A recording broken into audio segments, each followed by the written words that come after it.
All right, folks, a lot's going on in the world, including the death of a former president. That's right, Jimmy Carter has passed away at the age of 100, and all along those lines. So that is one of the news items that we might be talking about, and we'll see whether Nick Palveda and others have thoughts about that. But let's also get to some of the world events as well. But definitely, we're getting ready to wind down. We got another day after today in 2024, since the day is December 30th of 2024, which means we then have the 31st. A lot of people will be out there partying and getting their 1 year out, a new year in kind of celebrations going on, and all along those lines, I need to get in touch with Brandon and see if we're doing something for that here on the network and everything. But I do know that a lot of times folks are getting out there and celebrating, and in this particular year, it falls in the middle of the week, so maybe that will curtail some of the celebrations, or maybe they'll just make the celebrations go longer. But we'll see what happens and all in that space. But yes, we are getting ready to head into 2025. Hard to believe that we are a quarter of a century into the 2000s. That's right. This is 2025, getting ready to come up. And once we complete 2025, we would have gone through one fourth of that 100-year mark and all along those lines. So definitely a lot going on in that space. And all along those lines, there are sobbing and prayers that are echoing throughout South Korea airport as families mourn an air crash victims. And it looks like it could have been caused by some conflicts with birds and all along those lines. So bird strikes could one have caused the South Korea plane crash is what some folks are asking. So maybe the birds were a little upset or something like that. But definitely the South Korea Jeju airplane crash, and that's what's going on as the jetliner skids off of the runway and bursts into flames while landing in South Korea, killing 179 people. And at least 71 people were killed in an Ethiopia road accident, officials say. So definitely that is something that is going on as that accident took place as well.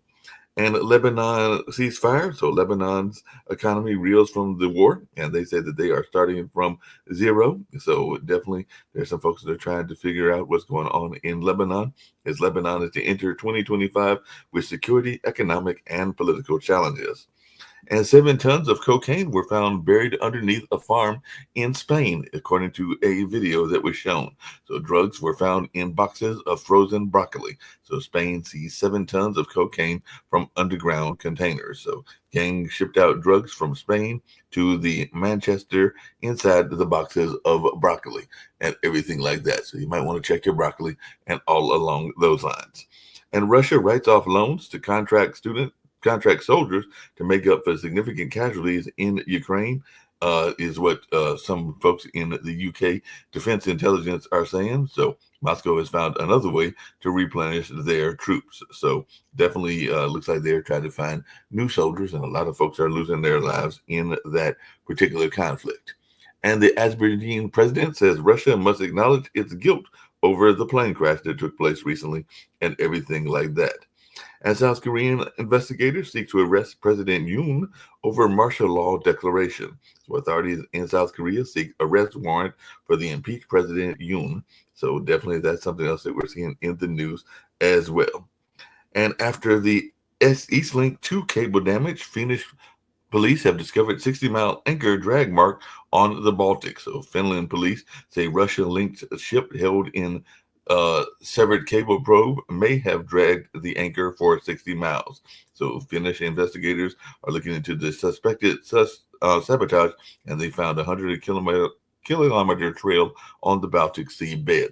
So definitely a lot's going on in that space as well.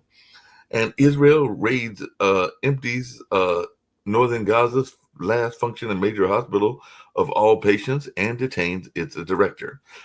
So global silence and abandonment as Gaza's Kamal Adwan Hospital was destroyed, according to Al Jazeera English. So definitely, even the World Health Organization chief has condemned the attack on the Gaza hospital. So definitely, that's something else that's going on as that conflict continues as well. And of course, Elon Musk is in the news. German official accuses Elon Musk of trying to influence their election. So Elon Musk doubles down on support for German far right AFD. So definitely German Chancellor candidate Merz slams Musk over his AFD stance. So it does look like Musk is influenced in a number of elections, not just the elections here in the United States. And Georgia inaugurates Mikhail Kavalishvili as president amid anti-Western drift. So definitely that's something else that we're seeing in the news as well. So a lot's going on there. And Syrian elections could take up to 4 years to organize, their de facto leader says. So we complain about what goes on in our elections. It might take them 4 years to even get their election to get together. I was talking to Nick earlier, and he was talking about how cold it is over there in Spain, but the world has endured a decade of deadly heat as 2024 caps the hottest year on record. So a year of extreme weather that challenged billions.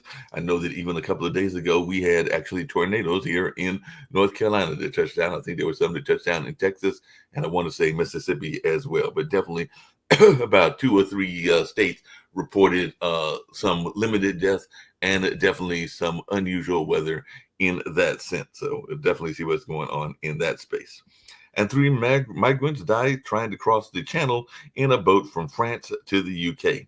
So 3 people died and 48 were rescued near Calais attempting to cross the channel. So definitely that's something else that we're seeing as well. And the Israeli Prime Minister Benjamin Netanyahu has undergone successful prostate surgery, according to the hospital. So definitely that's something else that is going on as well. And the court cancels Netanyahu's testimony in the corruption trial this week due to his prostate surgery.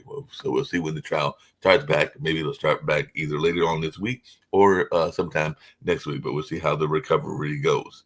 And Jimmy Carter, like I said, his state funeral in Washington is scheduled for January 9th. So that'll be about 11 days before the inauguration of President Trump and everything. So definitely a lot of folks are talking about the Jimmy Carter and Gerald Ford's intense personal friendship that defied politics. So like I said, Jimmy Carter, the 39th U.S. president, has died at 100 years old and everything. So they're already planning for his funeral and all along those lines. So we'll definitely be seeing a number of world leaders that will probably be making their comments, including a lot of humanitarian folks as well, since he did a lot of work with Habitat for Humanities and everything in that space.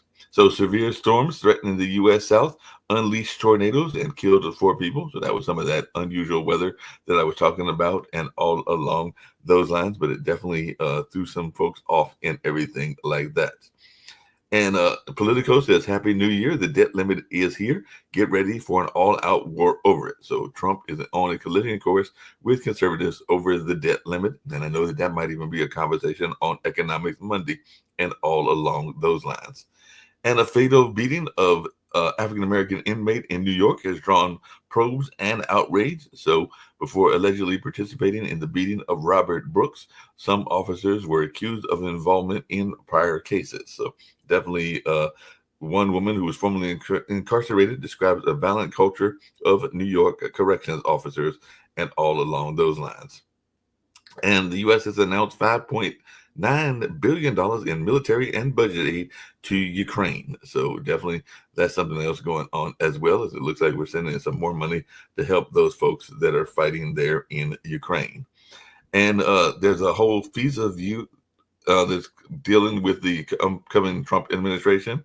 So some U.S. Republicans are debating the future of H-1B high-skill work visas, and definitely Trump says H-1B visa program is great amid the MAGA feud over tech workers and all along those lines. So like I said, a lot's going on in the world, and a lot is taking place around the world in that sense. I do have Rick Rossner with me, and I've got Nick Valveda and everything. So that was a little bit of what's taking place in the world. So what is your thoughts? It looks like it's cold over where you are, Nick. We were talking about that, and apparently it's hot in some parts, because I think we were getting into the 50s and the 60s, and we know a cold wave is supposed to be coming to North Carolina and everything like that. But they said this could be one of the hottest years in the record and everything. So what is your take on the weather? It's lately, it's always been the hottest year ever, every year. But some good news is this is the least COVID-y Christmas season since COVID began. So if you want to kiss a random stranger on New Year's Eve, it's less likely to give you COVID this year than in any year since 2019. So you can go get the mistletoes and do all that stuff and just randomly kiss somebody as you get ready to I mean, celebrate. they'll still give you what is human respiratory virus. That's big this year, but they won't give you COVID necessarily. Yeah, you just might get the regular flu. A very interesting concept that is hitting around is the H-1B visa. Apparently it's controversial, but I don't see why, because to me it makes a lot of sense. First of all, there's a limit. There's only 65,000 people that get these visas. And I agree with Musk. You need to bring in the best and the brightest if you're going to have the best and the brightest. Although some commentators have said, well, if you do that, then you're not developing the people here. Well, the fact is the people here, many of them are fat and lazy. Yeah, we're not developing them. Yeah, we're not developing the people here. That's because some of them don't want to be developed, Rick. I mean, the reality is a lot of Americans are fat and lazy, and they don't want to work that hard. And the fact is, if you take and you know this, you take a demographic group from around the world and you look at the top people there, they're going to be better than a smaller demographic group. It's just plain. So I mean, the debate is about whether people from the Indian subcontinent are better, and the deal is that whether or not they're better, there's 1.5 billion of them compared to only 300. So I mean, it's a deeper talent pool. So that's the whole point. You're going off. You're getting a larger talent pool. So when you can recruit people from around the world, assuming you can. See, this is the Americans being so stuck up. They think that people will all love to come here. And that may not be true. So if you can, and I use the word if, get people from around the world, you're going to get a better demographic group. They proved it in the chess world because the world chess champion is from India today, Gukesh, and he's not from the United States. In the chess scholarship programs, they bring people from all over the world because the top people from all over the world are better than the top people just in the United States. We're only 4%. Only one person in 25 in the world is an American. So that gives us the opportunity to poach the best from the remaining. Yes. 24. And I use the word if you can, because some of these people, they're going to say, no, I don't want to go to the United States. It's too screwed up. Well, some of the people may have a comment. Some of the people, as I've said on several shows, may say that it is a good place to get their education, and they're planning to go home and everything. I think that was about a month ago that I met a person from China, and they definitely made it clear that more than likely they will go back to China when they are done with their. Yeah, some want to stay here. I mean, it's a case by case basis. It is a case by case basis. Let's hear the progressive view on visas. I'm curious. I mean, everybody has been for visas, except for Trump, who campaigned against visas. But because Elon Musk, because this is where the story really is, Elon Musk and Vivek Ramaswamy calling the culture in America bad, saying that we need H-1B or H-1B visas, then Trump has now changed his tune. So again, the story isn't about the H-1B visas. The story is the fact of how Trump is being led by his nose to whatever Elon Musk wants to do. And what's wrong with that? I don't see a problem with that. That is an oligarch. Okay, no. It's a great thing. It's a great thing in democracy that a person like Trump, whose ego is huge, will actually yield to. Nick, you're not going to justify this. That is a legitimate oligarch. But it is Trump. Push all your Nick. Trump came out against H-1B visas. Trump in his first term campaigned that's saying that he should get rid of H-1B visas. In his first term, he restricted visas. So then when Elon Musk, because even while this whole campaign season, he said that he's against immigration. He wanted mass deportation. But then as soon as Elon says, hey, I need H-1B visas, that is an oligarch. And so I was saying, speaking of oligarchs and everything, I want to hear from Sasha, and it was actually coming back to Elon Musk, because Elon Musk isn't just influencing the local or the United States elections, but it seems like he is trying to put some muscle into what is going on in Germany as well. So how much influence is Elon going to have on world politics in general, Sasha? Because like I said, I did mention in one of the early stories that he is trying to put his support behind one of the far right candidates, I believe is in Germany and everything. So how much impact is Elon going to have on the world stage? I'm afraid I'm frozen. So We can still hear you though. You're not frozen. We can still hear you though. yeah, okay, I can say it. I think Elon Musk could be influential as much as Donald Trump will allow him to be so. I think that Donald Trump had one foremost important goal is to win the election, which he's done. Now, once he won the election, he can go and play golf. He doesn't need to do anything whatsoever.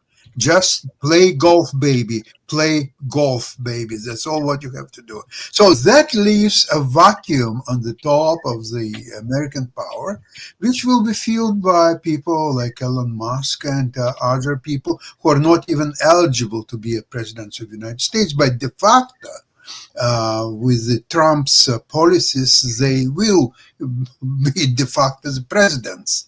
So now where it will take United States is very difficult to predict, because I don't think that Elon Musk has a nationwide appeal to American people that they will follow everything what he does and what he say. I just don't think so. So there could lead to some kind of the polarization of American politics as is practiced by Musk and his team, Donald Trump being out playing golf, and American people will have to swallow all it. And I don't believe that that's the case.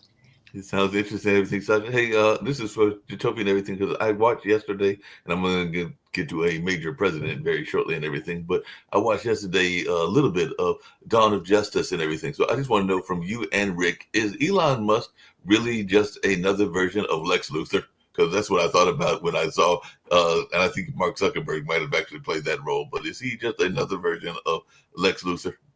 He's maybe the Gene Hackman version of Lex Luthor, which I think was in Superman 2 in the 70s.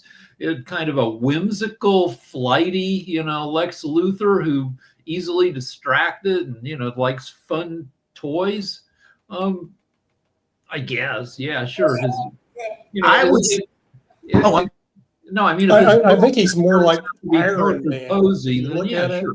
He's more like Iron Man or Batman. No. So the thing is, he's more No, like the that. reason- He's not like Lex Luger. The No, fact he's- is, the Democrats can't stand the fact is they have a rich, great man. They used to attack Trump because he went bankrupt. They can't attack Elon. Elon's super successful, and the Democrats are not. Keep going. Okay, again, now we're at the FAFO on the MAGA wing who begged for Elon Musk. Now they got him. Now they don't want him. Hence the reason why, again, they're upset they're getting upset at the whole split where he's calling Elon Musk is calling the American culture stupid as well as racist. But no, Elon Musk is more like Red Skull. Red Skull was the leader of Hydra. The leader of Hydra played into racism, which is what Elon Musk has played into, because if you look at who he's actually trying to prop up in Germany, the AfD, which actually deals with neo-Nazis. Therefore, a smart individual who has a lot of money that is trying to influence government for bad purposes. Red Skull. No, he's Speaking of all like of that and Batman. everything, I'm hold on a sorry, second. he's like Batman. Speaking of all of that and everything along those lines, and coming back to the other news that was there and everything, there was a president that had some bad policies in some of the things that he did, but there was no doubt that, speaking of folks not being lazy, he was very much involved with Habitat for Humanity and was definitely seen as a humanitarian in a lot of ways. So we did lose Jimmy Carter. And like I said, there were some tactical things and maybe some things that he did wrong in his presidency. But what is our take on Jimmy Carter, who has now passed away at the age of 100 and everything? So regardless of what you think of him as president, and the conservatives think he was one of the worst presidents ever.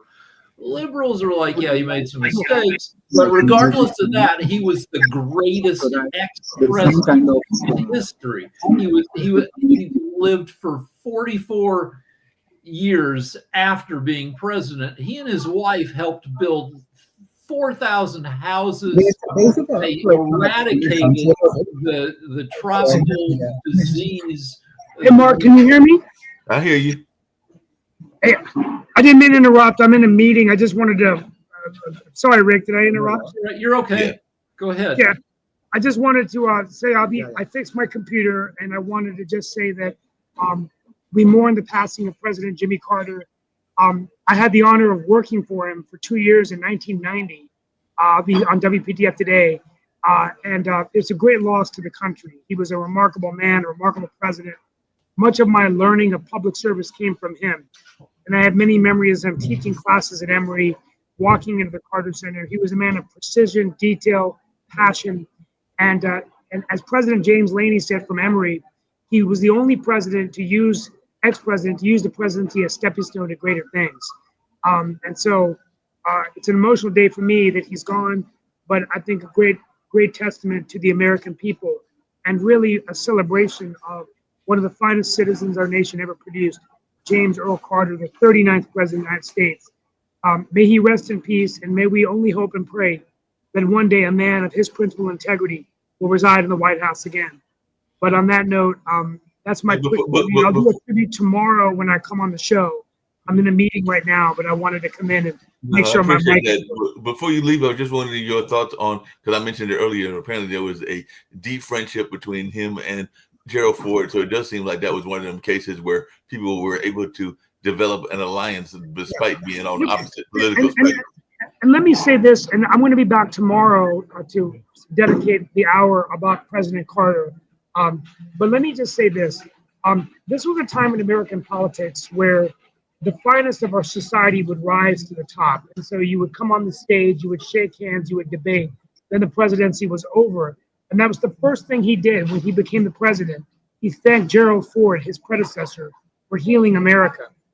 And when he lost in 1980, he congratulated Ronald Reagan and said that he never would lie to the American people. And he goes, I got to be honest with you, I'm completely crushed and humiliated, but the business of the nation may go on. So this was a different time in American politics. And hopefully it's a reminder to us that I will thank President Trump for acknowledging the loss of Carter along with all the former presidents.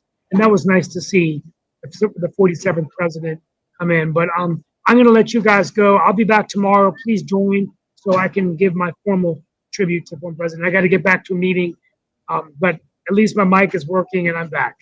Right, so I've seen this argument from conservatives that Carter is a good and honest man, and this is why you can't have good and honest men as president. You need bastards, because Which conservative said that? I've seen it on Twitter, like, Come on. I mean, the thing is, every progressive piece of trash gets thrown on Pod TV. I mean, you just can't expect it to take place. So all of a sudden, Elon Musk is this hateful guy. Here's because you can't attack him.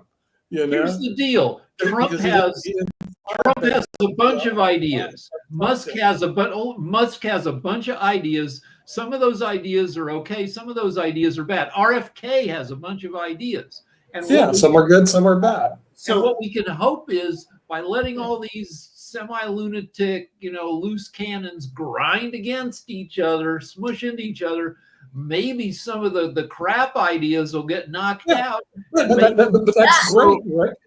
Great, Rick. It's better than the Democrats. They have no idea.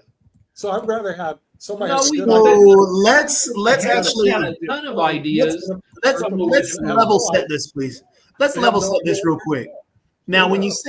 you say that the Democrats have no ideas, it was Trump who actually went up and said he has concepts of a plan. It was everybody begging Kamala Harris to actually have extremely detailed plans, which she gave out plans around particular areas. She had more plans in place. Yeah, it was the than same old, anything same old Trump had garbage. offered. So when we Come on, level it's set, the same and old then when we garbage. complain that, oh well, the Democrats used to love Elon Musk, well, that's truthfully untrue, because Elon had issues. There was so much in terms of, hey, Elon created Tesla, but people kept correcting that and saying he did not create Tesla. He was not the creator of Tesla. He Yeah, bought it was Tesla, London which Mark. was a successful company. Oh, Okay. Elon created SpaceX and was taking people to the moon. Elon didn't. Elon purchased SpaceX, which was a successful company. It's the same.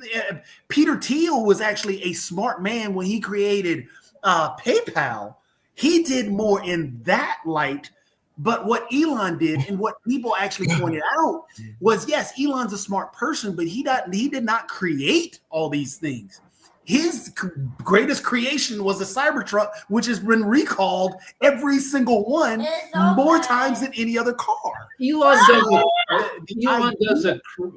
does a crazy but smart thing, which is when he comes in and he buys your company, Tesla and SpaceX. Part of the deal is that he says you have to agree that I'm a founder of your company, and then from then on, he's a founder, and yeah, he gets a lot of credit. But that's a crazy thing to do, but it's also a not stupid thing to do if you can get away with it. He's a smart guy, and nobody is denying that. And he has actually added some great things. But the thing is, there were people steering away from Elon on the liberal and Democrat side, as well as other areas.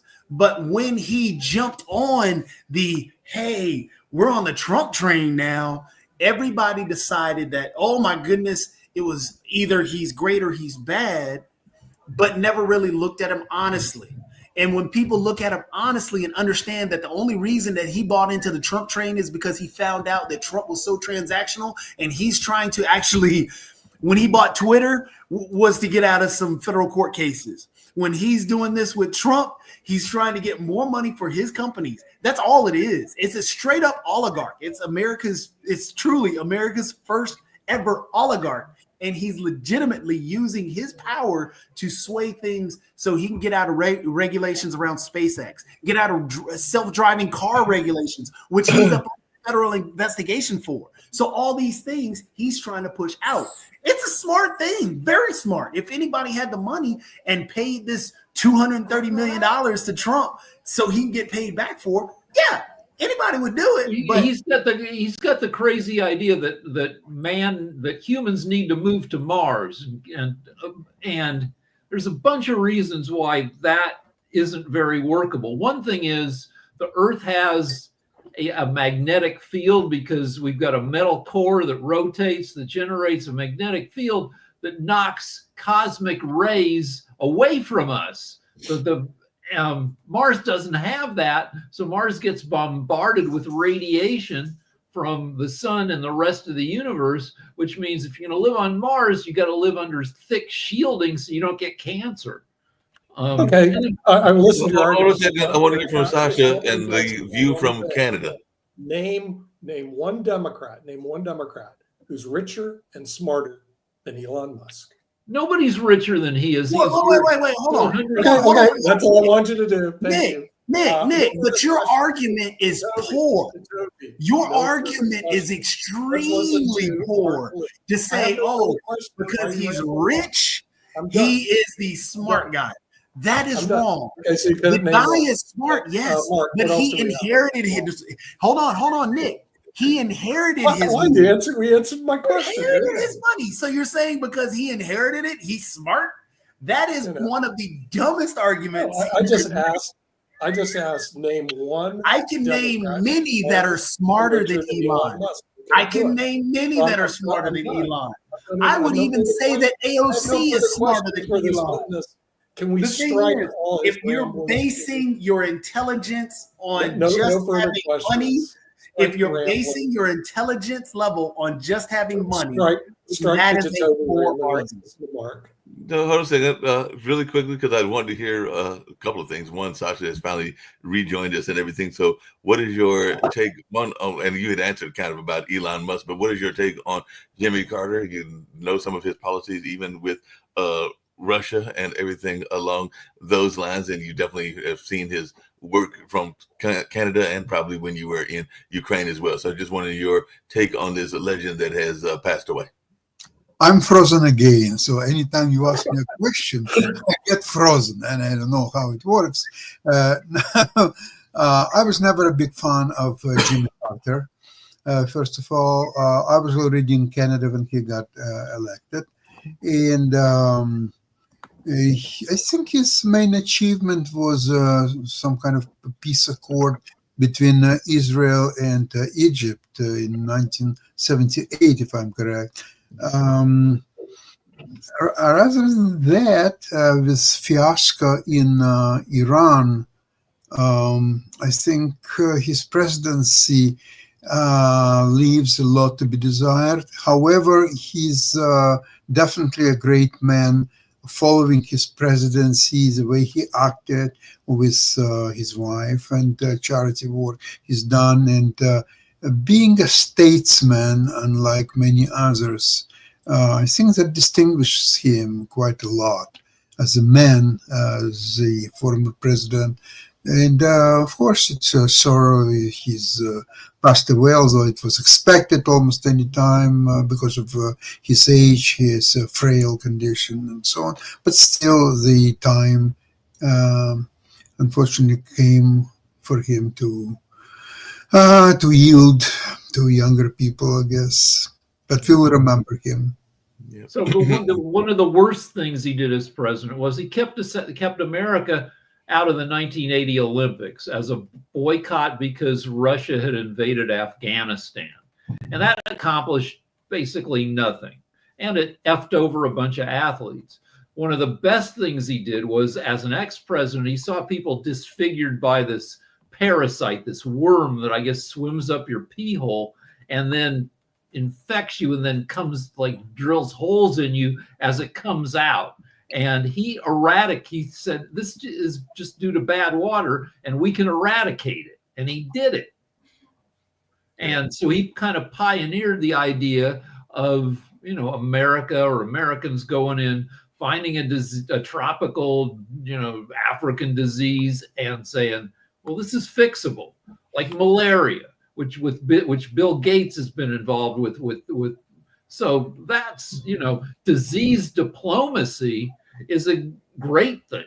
Well, speaking of disease diplomacy, I watched yesterday a special. I forgot it was a regular one where they do a lot of athletes and other people, but it was on a player from the Congo who passed away not that long ago and everything, Manute Bol and everything like that. So it was a very interesting piece because apparently he was not planning to play basketball. And when he did play basketball, he had an intense rivalry with folks like Shaq and Michael Jordan. But he did bring some of his money back to the Congo before he passed. And I think he built a hospital in the name of his mother and a school in the name of his father. So he did actually bring some of his wealth back to his native land before he passed away and everything. So that was an interesting piece. And I don't know if you have any thoughts about some of the... Well, it's another argument for the H-1B where, the NBA poaches great players from around the world, and it makes for a better league. You get and I thought he was from Senegal, not from Congo. I think wasn't he a chieftain? He was Senegalese? Yeah, and I don't know. But I agree with Rick. The NBA poaches people from around the world because he was 7'7". I mean, 7'6", 7'7". I mean, he was a big player. And he was one of the best players in the NBA at the time. So, I think Victor Wembanyama right now is what, 7'3", 7'4"? He's 7'4". Yeah, and by the way, he was caught playing chess in Washington Square Park. Who was Manute Bol or the other player? Victor Wam, whatever his name is, the guy from France. Victor Wembanyama. He was the number one pick, right. last year. So what he did, Oh, he loves chess. He's like a chess addict. Sasha would love it. He dressed up in a hoodie so no one could recognize him. How can you miss this guy? He's like 7'4", you know? Goes in Washington Square Park and starts playing chess with all the locals in Washington Square Park. And the one thing about the NBA is that it has a lot of players who are freaking funny and entertaining. Yes.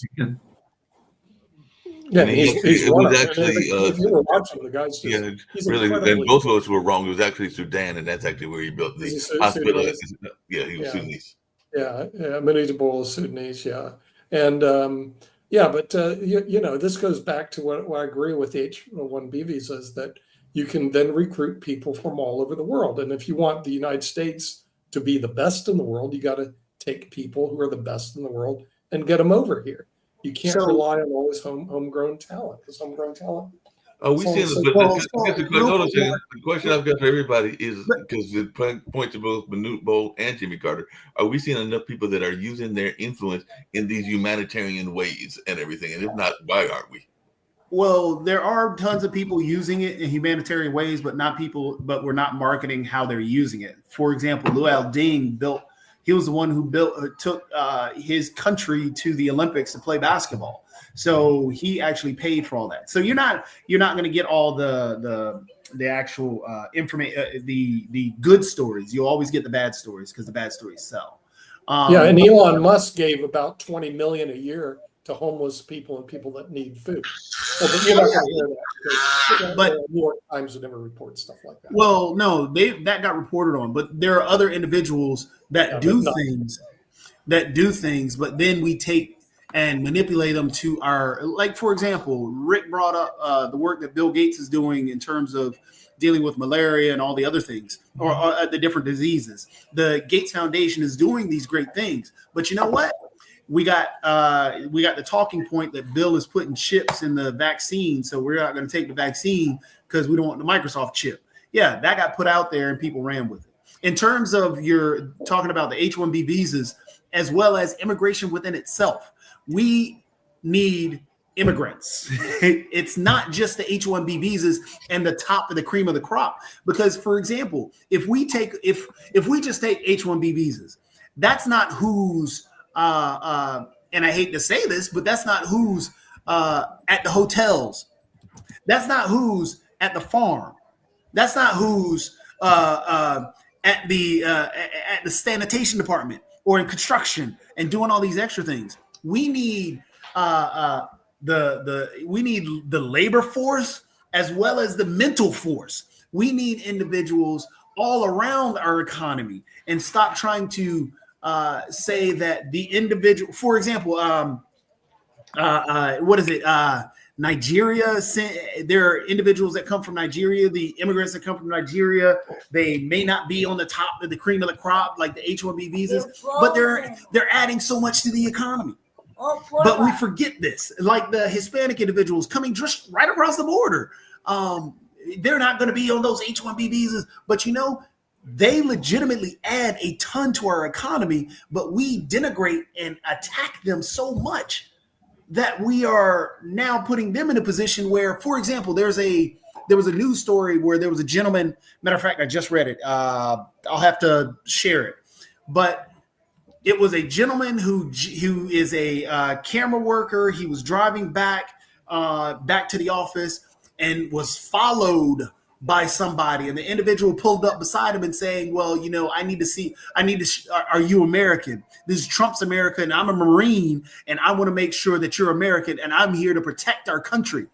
When you denigrate and attack these individuals so much, that puts their lives in danger, rather than actually highlighting and saying, hey, Jacoby, from Mexico. Jacoby, along those same lines, there is a video going around. I was actually going to bring it up in media, but I'll bring it up now and everything. That is supposedly Snoop being accosted by a woman in a store and everything. But if you look carefully, you will see that the video is actually a made-up video, and they even say that it is done as a satire to make the point about how we treat folks and everything like that. But apparently it's supposed to be him at a Compton grocery store, but it is from a site that is definitely known for making some satirical comments. But some people are taking it seriously when they first see it and everything, even though it is plainly intended to be for entertainment purposes, even though it's supposed to be for educational entertainment purposes. So I just wanted everybody's thoughts on those kind of memes and those kind of things when they see them out there. It's all over the internet right now, Mark. I mean, if you listen to stuff like I follow college football a lot, and they say this new guy Carson Beck is going to go to the University of Miami. It's a complete lie. You fact check it. It's just made up so it gets you to watch their stupid thing. And this is going on every day. I don't know if and when they're going to stop it, but right now a lot of the stuff, I don't know what percentage you're going to read that is just a made up complete lie, and they do it for entertainment purposes only and get your attention. And this is going. I think this is going to be a big problem on a going forward basis. Snoop Dogg is a very public-spirited and charming guy, but every time he used to go on Kimmel would love to say, "You used to murder people when you were in gangs." That's kind of like Don King a little bit. I don't know if Snoop Dogg actually killed people, but it seems plausible. Don King killed at least one person and maybe two people, and like he was a big flamboyant. Snoop Dogg's a ton better than Don King. Snoop Dogg, he's volunteers with youth football, and he's right now he's a force for good. As a younger guy, maybe not so much. But you can have errors like that in life. Because Toby knows a gentleman that I know that is, I think it was accused of manslaughter and all along those lines, and is doing a lot of work working with kids and everything. And I'm thinking about Mike Anderson and Polished Soul, who is an international figure now, if not a national figure, but he's definitely going around and getting a lot of people out of that environment. And he even acknowledges some of the things that he did in the past. In terms of what you were saying, though, Mark, about the, having that fake that looked real and people ran with it, that I am not a fan of at all. Because right now, I mean, we are at a point where people are putting out deep fakes, and those deep fakes are what people are running with. And that's confusing the line between entertainment and education.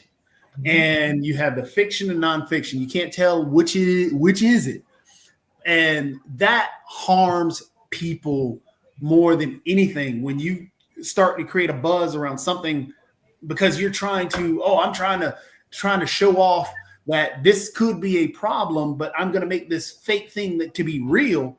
You're going to harm the people that are actually trying to report on it, from being it racism to rape to sexual abuse. I mean, all these things, they begin to get harmed when a deep fake comes out because people begin to believe everything is fake, which harms people. So you and I, Mark, you were up till 4 a.m. helping us tape our Naked at Night shows. Yes. And one of the themes of Naked at Night is I'm a liberal arguing with Lance, who's a conservative, who's always freaking out about immigrants. And I gotta say, one of the biggest arguments against Lance's BS is that, don't waste your time worrying about immigrants who bring, they bring a little bit of bad. There's some, bad dudes who come over, but mostly good people. Even as effed up as our immigration system is, the ordeal of getting into the U.S. means that a bunch of exceptional people get here but anyway, just quit freaking out about immigration so much and start freaking out about AI a lot more. AI is going to make things much more disrupted and crazy than people coming over from Mexico and Costa Rica. And the deal is AI makes video now. If you want a 5-second video, you tell AI, give me a 5-second video of, I don't know, Biden lost in the White House, and it'll spit that out in 2 seconds. And some people will believe it. And we're about I was talking about dogs last night, how dogs don't understand anything in the human world, and they have to depend on us to take care of them.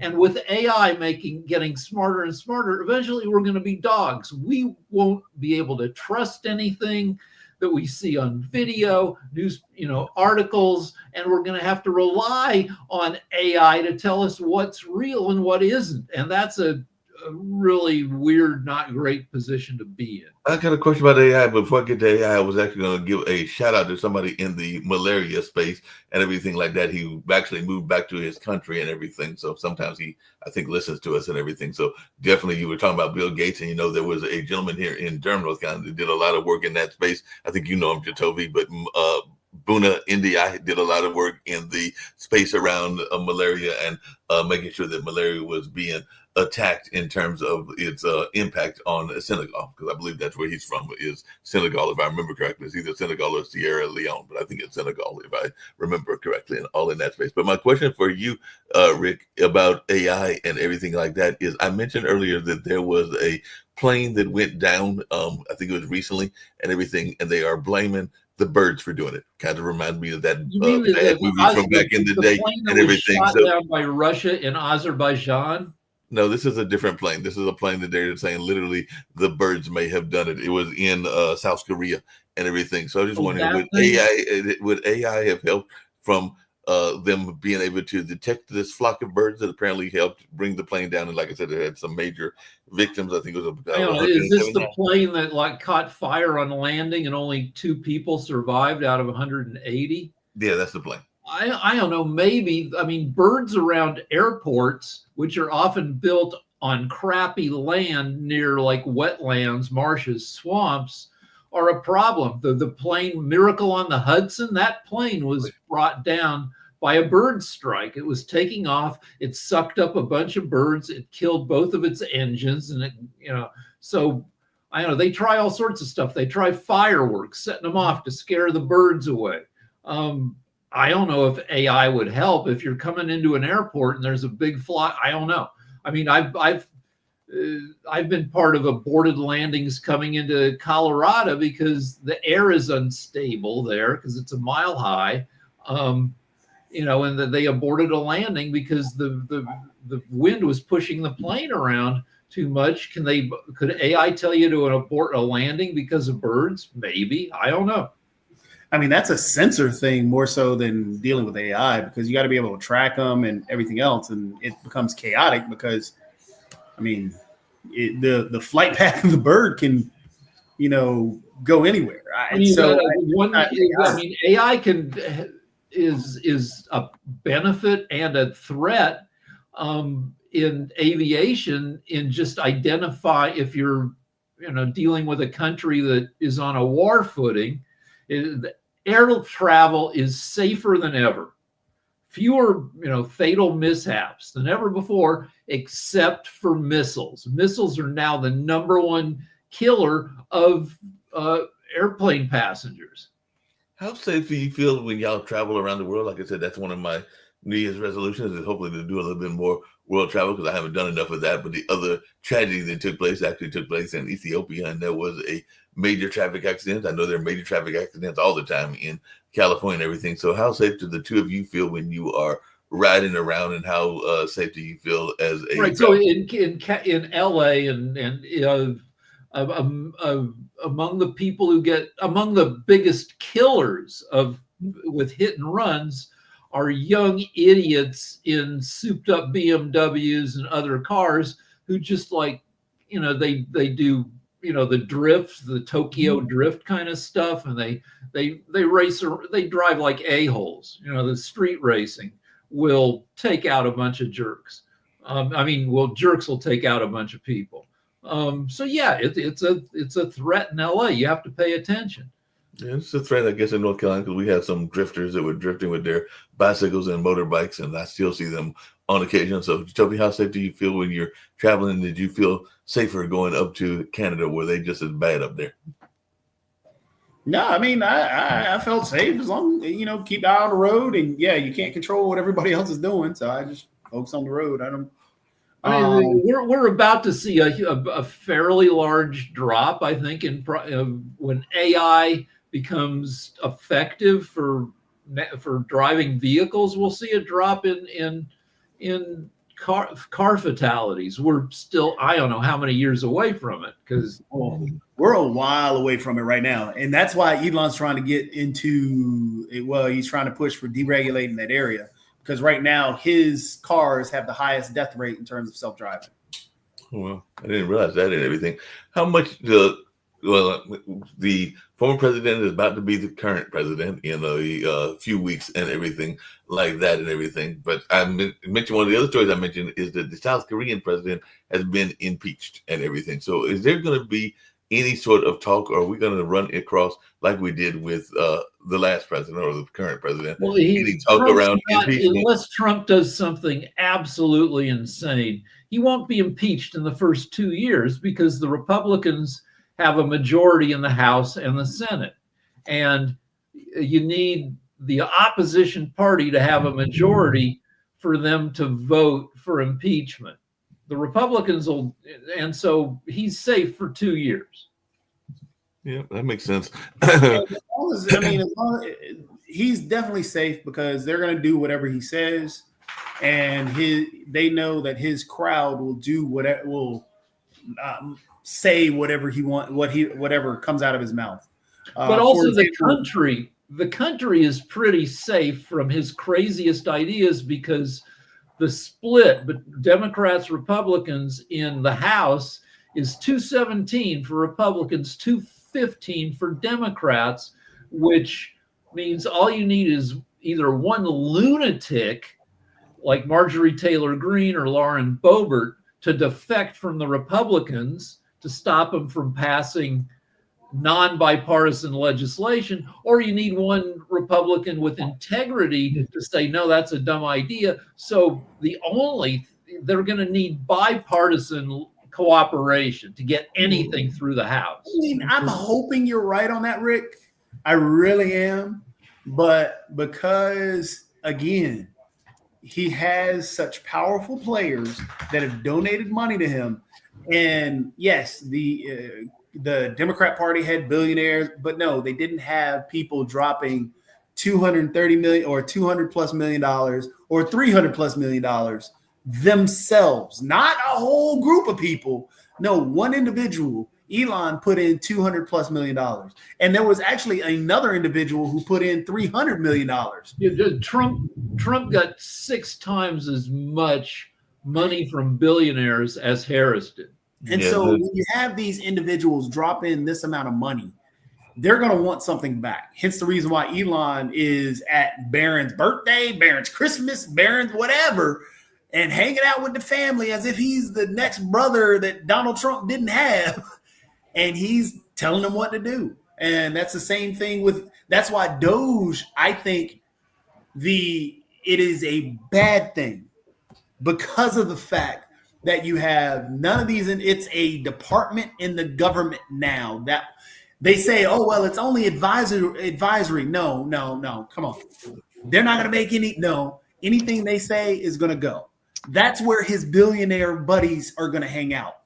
That is where money is, everybody else. Well, speaking of billionaire buddies and everything like that, there was another story that I'm glad Sasha and Knickerbackers were winding down and everything, but it actually involved human rights and comes from Russia, because apparently, as we know, they love to, if they don't like something, just make somebody disappear and everything. So a Russian man was arrested for allegedly running a travel agency for gay customers, and mysteriously he was just found dead in custody in Moscow and everything. So apparently he was running an LGBTQ+ tours and organizing this whole travel agency, because I didn't know that there was that many rights for those people in that community in Russia, but apparently they didn't like that, so they just went ahead and killed them. So what's your thoughts on that, Sasha? Is this like the norm, and will Putin get any sort of pushback on human rights violations, no matter what the violations are, from the incoming president?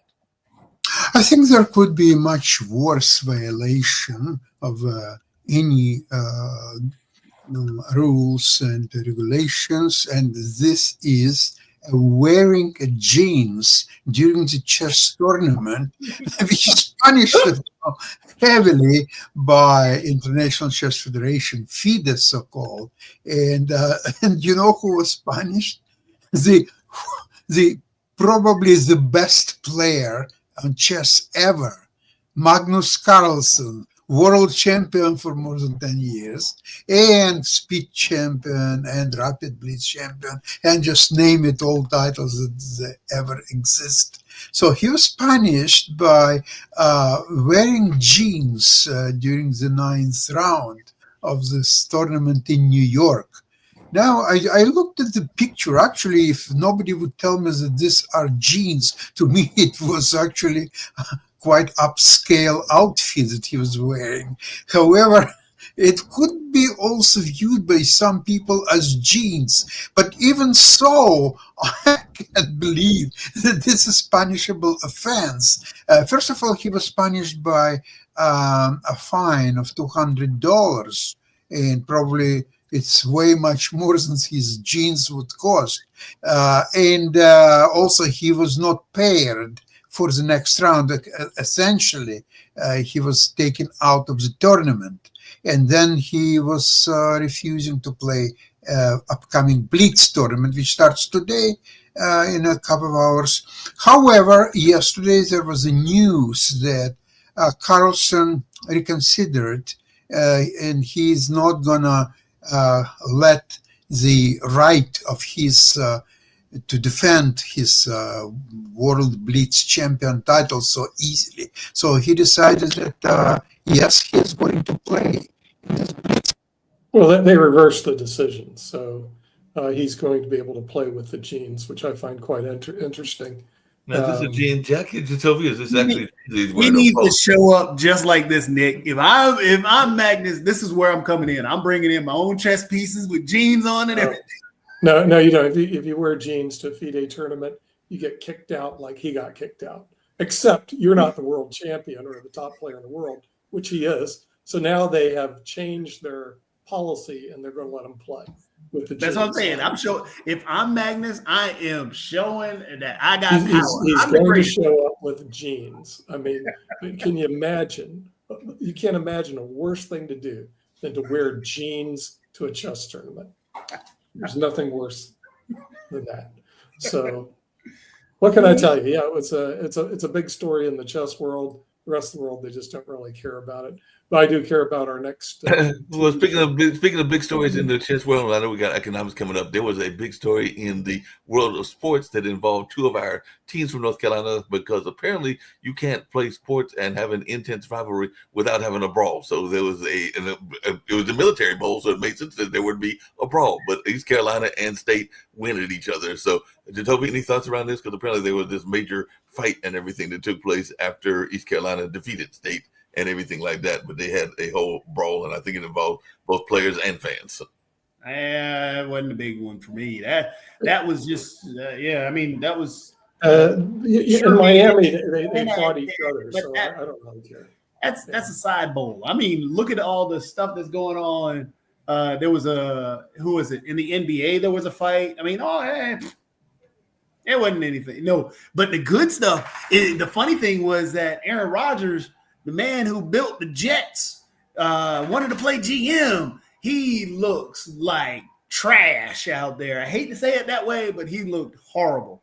4 quarterbacks played in that game, and only one did not score. That was Aaron Rodgers. The 2 backups scored.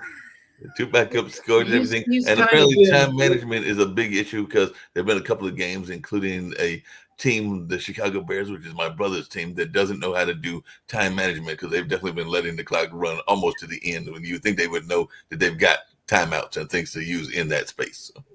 Well, that was Atlanta. Atlanta this weekend should have used an extra timeout to move their kicker closer, and they would have beaten Washington, but they didn't.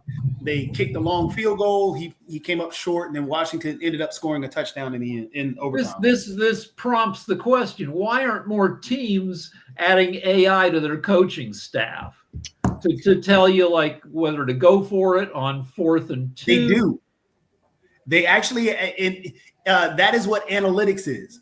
So teams all in every sport use analytics, and what they do is they do have a percentage on particular kicks, particular areas on the field, particular swings on a bat, everything and anything. Yeah, analytics is huge. Yeah, Or analytics is really is it huge. Right now, it's time for us to real-time be easy. analytics where they can get the percentages right then? Well, speaking of that, Based on the way the game is flowing, that's, I mean, that'd be tough to do analytics and even AI for, but they've used analytics in But terms like of, with clock management, you it would help me if you're holding like a tablet and you're the head coach or even an Yeah. assistant, that you So- should get a notice saying, "Look, you got to call a timeout right freaking now." so actually, interestingly enough, there are many teams that actually deploy an actual individual that tells the coach, hey, come off the field. You're getting too close to the field. That's going to cause a problem. Hey, the time on the clock, you've got to watch that. You should call a timeout. So many teams have actually deployed stuff like that. Some coaches, just miss out. I mean, on that note, we're getting ready to get out, and tomorrow will be the last coverage of 2024. Then we're getting ready to slip into the year that many people were wondering about, which is 2025, which will be coming our way on Wednesday and everything like that. But we're going to get out of here, even though I know economics is getting ready to take place as well. And just to let you know, Sasha, since I know that you're probably curious, I've got all of the links for January, including the 31st. So I'll be sending those to you later on today. Mark, and don't forget YouTube link to our Ukrainian program a couple of days ago. Okay, I'll definitely get that. And send all the YouTube links as you usually do. Yeah, I'll do that. No problem. Excellent. Thanks. See you problem. later. See you later.